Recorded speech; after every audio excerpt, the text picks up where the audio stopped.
অসংখ্য ভুট্টা আসছে এখানে, সেই সুন্দর ভুট্টা। তো তার ভিতরে আমি একটি ভুট্টা এদিকে, আচ্ছা আচ্ছা আমি আসি। এই যে ভুট্টা,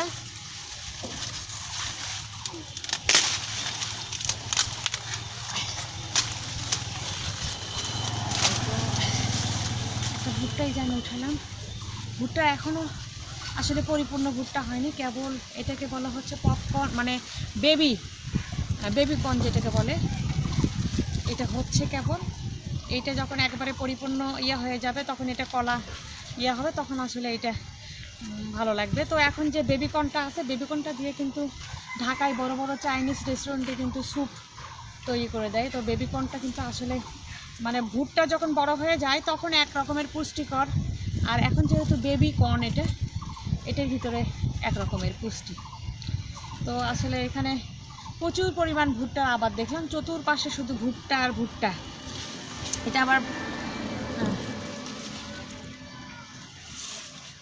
আর দেখেন এটা ধানের শীষের মতো, দেখি নিশান যাও ওইদিকে যাও, এই তো ধানের শীষের মতো ভুট্টার ফুল, একেবারে এই যে ধান, মনে হচ্ছে ধানের শীষ।